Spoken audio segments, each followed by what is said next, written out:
Here talking about the healthcare sector, but I hope we'll engage in a wider discussion than just M Health. On the stage with me now, Sir Andrew Witty, who is the CEO of GlaxoSmithKline, and Justin Forsyth, who's the CEO of Save the Children, both of whom have got short presentations to make, and then we'll mix it up a little bit after that. Andrew. Great.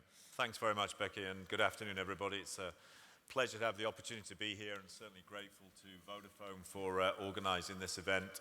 I just thought I'd make one or two comments. Obviously, I think GSK is well known for its broad commitment to developing healthcare, innovative healthcare solutions in the developing world and in countries which are fundamentally challenged in terms of access and infrastructure. And I thought I might just reflect on one or two approaches that we've taken and then specifically talk about something we've announced today in partnership with Vodafone and Save, and to really perhaps speculate a little bit on where we go in the future. So as a general point, if we look at just one or two examples from GSK in the last 5 years, let me first of all pick our malaria vaccine program. So as some of you may be aware, we are closing in on what we think is likely to be the world's first successful malaria vaccine. We've generated data now in something like 20,000 subjects across multiple countries in Africa. And what we know is that depending on the age at which we vaccinate the child, we can generate anything from about 30 to 55% protection over and above the use of bed nets. So in addition to bed nets, you can achieve that level of incremental protection. In theory, if you got the higher number across perfect rollout in Africa, you'd probably save about 400,000 lives a year. So the prize is quite a big prize. It's not a trivial journey. It's worth reflecting, I think, that this particular journey began in the early 1980s. We're still working on it, and it probably won't be finished for another 3 or 4 years, and that's if we can answer all the detailed technical questions that we no doubt will be asked in the next couple of years. And there's lots to do to make sure we understand how this should be deployed properly if, in fact, we are successful in gaining regulatory approval. I use that example. Why? Because actually that journey has taken place through an extraordinary partnership of academia, the US government, the US military, CDC, the Walter Reed Institute, hundreds of African scientists and researchers across Africa.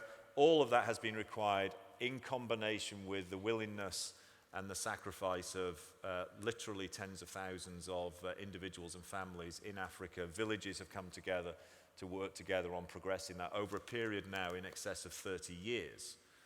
So it's a good example. If you want to really try and solve some of the most challenging problems of poverty, the things which really grind societies down, you need to be extraordinarily patient, and you need to be able to build partnerships and responsible collaborations across a very diverse set. Oftentimes working with people who at day one you might not have thought you needed to work with, and maybe actually didn't necessarily want to work with originally. And I'm sure as a drug company that's entirely a mutual feeling, because not everybody wants to work with drug companies every day of the week. So that's one example. That's been an inspiring journey for people at GSK, and I am extremely optimistic about where that vaccine may lead to in terms of fundamental improvement of healthcare in many of those villages. Over the last 2 or 3 years, we've tried to broaden beyond those sorts of specific examples. So maybe pick one other example where we made a commitment 3.5 years ago that we would donate 20% of any profits that we made in the least developed countries in the world, so the poorest 50 or 60 countries in the world. We really fundamentally changed our operating model. The first thing we said was that we wouldn't charge prices higher than 25% of the Western price, so we made an absolute commitment that these countries should have really the lowest prices. And secondly, we created a business unit which is incented not to produce profit per se, but to produce access. Actually, they should be, as their core delivery, how do you increase access to medicine? How do you make this a more accessible activity or commodity for people in these societies? And we also said that 20% of any profits that that business group did make would be immediately reinvested in healthcare infrastructure in the country via 3 big partners, Save, Cares, and AMREF. And over the last couple of years, that has paid for about 10,000 healthcare workers to be trained, in addition to a variety of other interventions in those countries. And again, it's an example of how what we're trying to do is to fundamentally change our business model, not to bolt on, but to change the core of the business model, to use that core business model then to find points of leverage with other partners so that we can efficiently and effectively and on a sustainable basis really deliver significant healthcare improvement, which actually far exceeds or survives the presence of us and the presence of any product that we may or may not sell in that marketplace. Because one of the great opportunities of corporations in the 21st century is leave behind a footprint on society which is a positive one and survives the individual presence of the product which might have got you there in the first place. And I think that's something that we're seeing more and more gain great traction. Now today, in a very specific way, we've been able to announce in partnership with Vodafone, I'm delighted with the very collaborative program that we've put together with Vodafone, a joint effort, initially starting in Mozambique, where we're coming together using obviously the mHealth technologies to allow a mechanism to be put in place to improve the success rate of vaccinations. So we know that for basic pediatric vaccinations in Africa, about 9 out of 10 people who need the vaccine get brought to the clinic for the first dose. But we know that by the time you get to the third dose, you've probably lost about 20% of those people. So they knew about it in the first place. They came and got the first vaccine, but by the time you get to the third vaccine, about 1/5 of people have stopped coming. And so very simple concept, certainly like all great concepts, not complicated, is how do we remind those people, how do we get those people back so they take dose 2, dose 3, and therefore get the full value. And this is a good example where working together with partners, Vodafone obviously, Save and others, we're really trying to find a way to increase that console rate 5 or 10%. We know that that has a huge impact in terms of the utility of the vaccine. We know it has a huge impact on individual life prospects, and of course it has an impact on population prospects because you're creating a greater level of protection for the whole population by getting better coverage.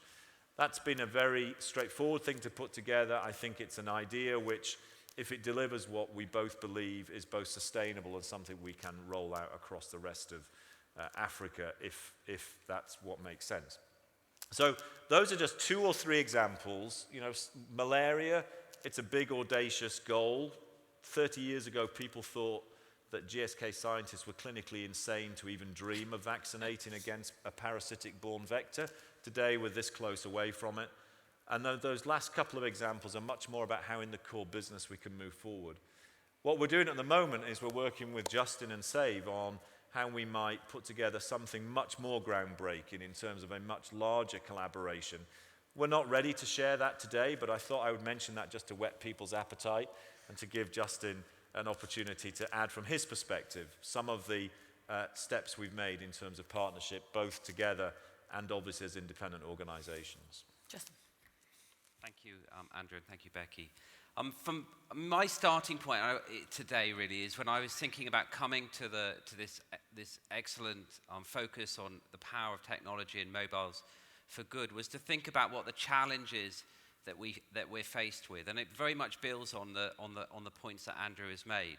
I mean, when we look at the bigger picture, and particularly from a Save the Children, but most of the NGOs in this room would also say this, is that we've made in the last decade or so dramatic progress in reducing the number of children that die from things like diarrhea, pneumonia, malaria, even HIV and AIDS. And we've had this huge fall in the number of children from over 12 million a decade or 2 ago, down to about 6.9 million according to UN figures this year. And in the last year, we've had the biggest fall in history by over 700,000. So despite the kind of general view amongst a lot of people that this is all doom and gloom, actually we have an extraordinary opportunity in front of us. That for the first time in history, we could actually be the generation that stops all children. I mean, statistically, there will always be some, but in general terms, stop all children dying from things like diarrhea, pneumonia, and even malaria. And if we're going to achieve a goal like that, which I think is a very exciting and inspiration one, and is a tribute to a lot of the interventions around the world that have happened over the last decade, which are due to these types of partnerships, and also a big step up by a number of governments, particularly in Africa, but also in other parts of the world. We're only going to do that through unusual partnerships. We're only going to actually dramatically make progress. And I know you heard a little bit earlier from Seth, from Gavi, and he's a key player, this global alliance on vaccines. So we've made this big progress on vaccination. Andrew referred to it too. But we know that we've mainly made progress with children who are easier to reach, the hard to reach children in the remotest areas, or those discriminated because of caste or gender. So in some parts of India, for example, like Rajasthan, despite the progress in India as a whole, actually they have terrible immunization rates in the kind of 40% range.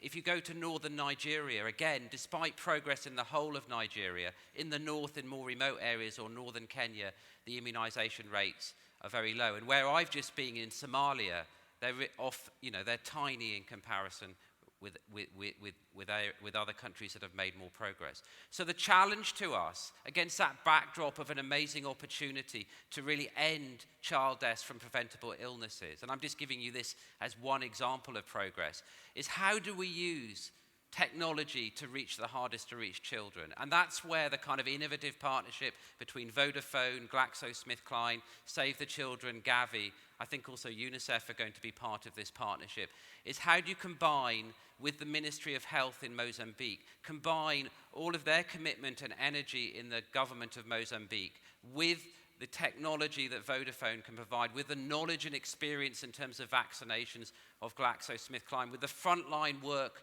of Save the Children and other NGO staff to train health workers, suddenly means you can get from around 65% immunization rates in somewhere like Mozambique up into the 70s and 80s, and you can begin to close that gap and accelerate that change. Now, that's not just all about one of those partners, it's about all of them combined.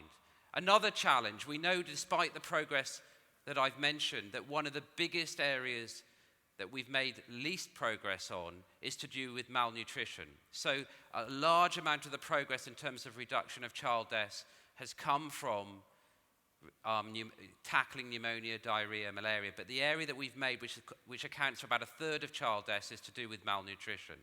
And this is often, again, happening in difficult and remote areas. When I was in Mali and Niger, or in the wider Sahel, or northern Kenya, northern Nigeria, that's where the malnutrition rates are the lowest. So again, we have a scheme which combines an academic institute, the Institute for Development Studies, and Vodafone and Save the Children, that provides a link between the frontline health workers and all of us, and then the Ministry of Agriculture in Kenya, that is about providing basic information about nutrition, with the Ministry of Health too, that allows a link in terms of information, but also a two-way link in terms of things that needed to be provided to address malnutrition in northern Kenya. So those types of innovative partnerships really give us an opportunity to go the final mile. The last example I just wanted, and then I'll finish, Becky, that I wanted to raise was emergencies, humanitarian disasters.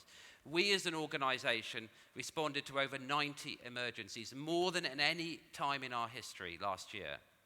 And sometimes they're complex emergencies like Somalia or the Democratic Republic of Congo, where in effect we're just saving children's lives. Some of them are like permanent emergencies now, like the Sahel, which lurches every other year because of changes in the environment, because of climate change, because of poor governance in that region between emergencies. Or they're like we're seeing in Asia at the moment, tsunamis and typhoons that are hitting the Philippines. But in all of those situations, mobile technology can be in the front line. And one of the really great partnerships we have with Vodafone, which we've launched a report about today, is how do we use these mobile units? How do we set up these mobile networks? How do we provide data in emergency situations? And also, how do we transfer money? Because in some of the most difficult parts of the world, we've stopped giving out food aid. It actually undermines local markets. It's not necessarily the most nutritious thing to provide children. But cash is a really significant way of making a difference if you get it into the hands of families.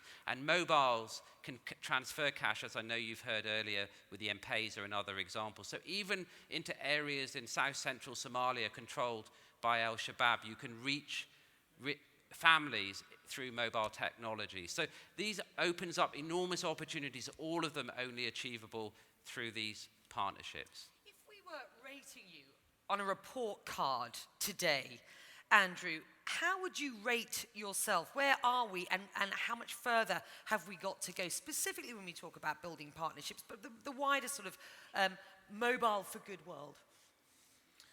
Oh, I think on the mobile for good world specifically, we're just at the foothills of it. I mean, not surprisingly, as a drug company, we don't wake up every morning thinking, how can we leverage Vittoria's technology? I'm sure Vittorio wakes up every morning thinking how we should leverage his technology. We wake up every morning thinking about how can we leverage our insight into medicine and vaccine.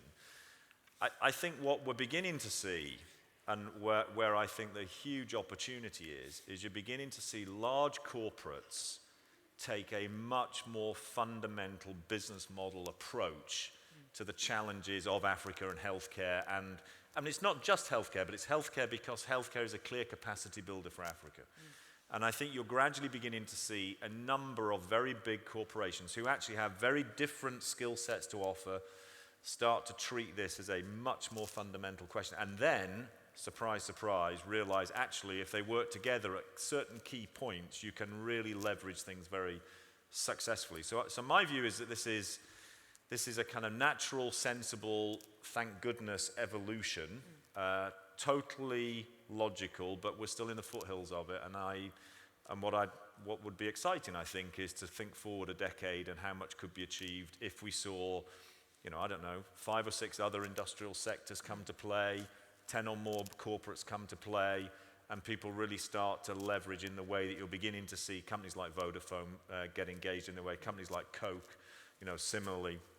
And I think companies like GSK. And you put that on one side, you put the way in which organizations like SAVE, like UNICEF, like AMREF have also evolved the way they see their role, I think, in a very collaborative manner. And you can start to see some big wins. And I think that's very exciting. But scorecard is still 2 out of 10. 2 out of 10. How are you doing? Or how do you think the sector's doing as a whole? I think it is 2 or 3 out of 10. I think we're in the early stages of it. And I think the point that Andrew makes is a key one. I think, big companies can do a lot through philanthropy, but actually what we're really talking about here is core business.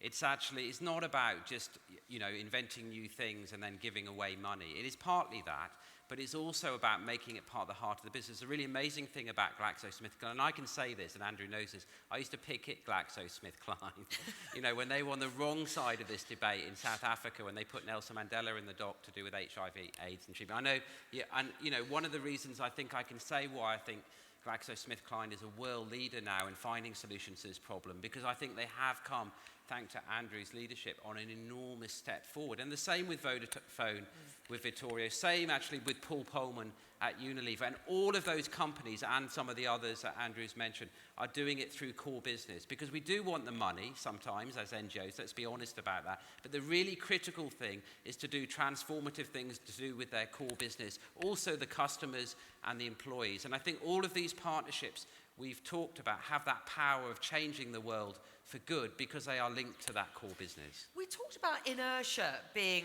a problem for the scalability and sustainability of so many potential projects that start and get nowhere to a certain extent. Do you see that from multinationals? I mean, I know that you're suggesting that Vodafone and GSK and a number of others have really showed their wares, as it were, but does that worry you, this sense of inertia? I think there's it's difficult to know, but I think there's a leadership group of CEOs, and this is all in the end down to leadership. I mean, this wouldn't happen without CEOs that really want to make it happen and to change the culture and direction of organizations and to believe in this thing about core business. But there is a huge amount of companies that don't yet see this. And I think that's why it's important that some CEOs, not charities, because telling CEOs to do this isn't going to work, believe that this is critical for the future of their business, but also they believe in the values that underpin it to change the world. So I feel there's forward momentum, but I'm also impatient because when I look at the other side of it, I see this amazing opportunity that we could be this generation to end children dying from preventable illnesses, and nobody else has ever been able to say that in history before. And how quickly we get there will be determined by their leadership. Much more, to be honest, than just the leadership of me and other leaders of NGOs. But it's a combination of coming together with governments, which is the other very important part of this. This wouldn't be possible, this partnership in Mozambique, without the Ministry of Health. It wouldn't be possible in these other countries. Now, we can do it sometimes, like in Somalia, almost without governments, but that's an exception. Mainly, we have to really boost the power. I mean, even, you know, not the power, but the capability of governments to make it sustainable. Thank you both